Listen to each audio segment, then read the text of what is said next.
അത്യുന്നതന്റെ മറവിൽ വസിക്കുകയും സർവശക്തന്റെ നിഴലിൻ കീഴിൽ പാർക്കുകയും ചെയ്യുന്നവൻ. യഹോവയെക്കുറിച്ച് അവൻ എൻ്റെ സങ്കേതവും കോട്ടയും ഞാൻ ആശ്രയിക്കുന്ന എൻ്റെ ദൈവവും എന്ന് പറയുന്നു. 91-ാം സങ്കീർത്തനം 1-2 വചനങ്ങൾ. അബദ്ധവശാൽ ഒരാളെ കൊന്നുപോയാൽ അവർക്ക് അഭയം നൽകുവാൻ ദൈവം മോശ മുഖാന്തരം കൽപ്പിച്ച നിശ്ചയങ്ങളാണ് സങ്കേത നഗരങ്ങൾ. യോശുവ ഗോത്രങ്ങൾക്ക് സങ്കേത നഗരങ്ങൾ ഭാഗിച്ച് കൊടുത്തതായി കാണുന്നു. 6 സങ്കേത നഗരങ്ങളുണ്ട്. 1 കാദേശ്. ഈ വാക്കിനർത്ഥം നീതീകരണം അല്ലെങ്കിൽ വിശുദ്ധീകരണം എന്നാണ്.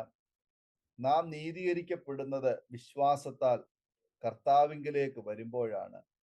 ഇന്ന് നമുക്ക് സങ്കേത നഗരങ്ങൾ ഇല്ല. ക്രിസ്തു നമ്മുടെ സങ്കേതമാകണമെങ്കിൽ വിശ്വാസത്തോടെ കർത്താവിങ്കിലേക്ക് നാം വരണം.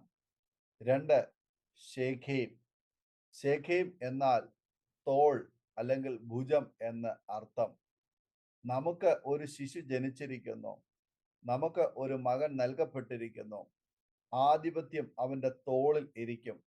അവന് അത്ഭുത മന്ത്രി, വീരനാം ദൈവം, നിത്യപിതാവ്, സമാധാന പ്രഭു എന്ന പേർ വിളിക്കപ്പെടും എന്ന് യെശയ്യാ 9-6 വാക്യത്തിൽ നാം വായിക്കുന്നു.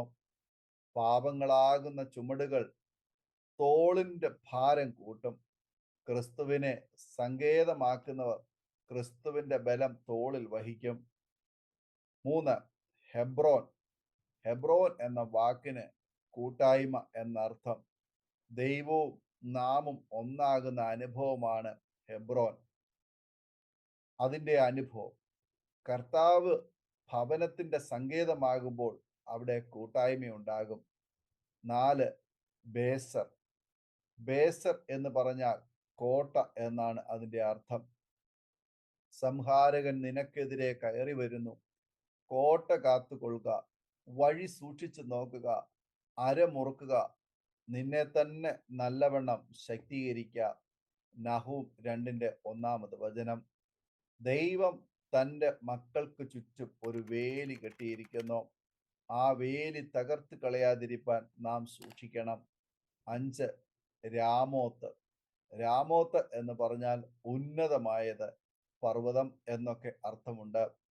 ഞാൻ എൻ്റെ കണ്ണ് പർവ്വതങ്ങളിലേക്ക് ഉയർത്തുന്നു, എനിക്ക് സഹായം എവിടെ നിന്ന് വരും?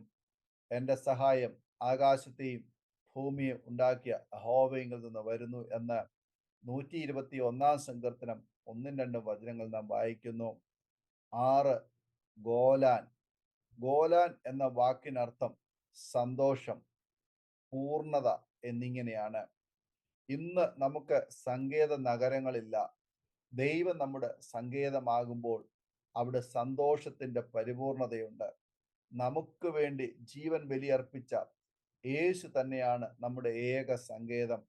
അതിനാൽ കോരഹ് പുത്രന്മാർ പറഞ്ഞതുപോലെ നമുക്ക് പറയാം, ദൈവം നമ്മുടെ സങ്കേതവും ബലവും ആകുന്നു. കഷ്ടങ്ങളിൽ അവൻ ഏറ്റവും അടുത്ത തുണയായിരിക്കുന്നു.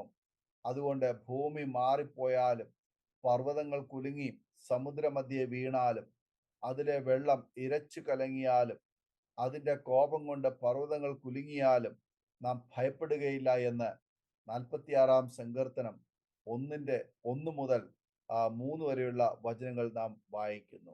ഈ വചനങ്ങളാൽ ദൈവം നമ്മെ അനുഗ്രഹിക്കുമാറാകട്ടെ. ആമേൻ.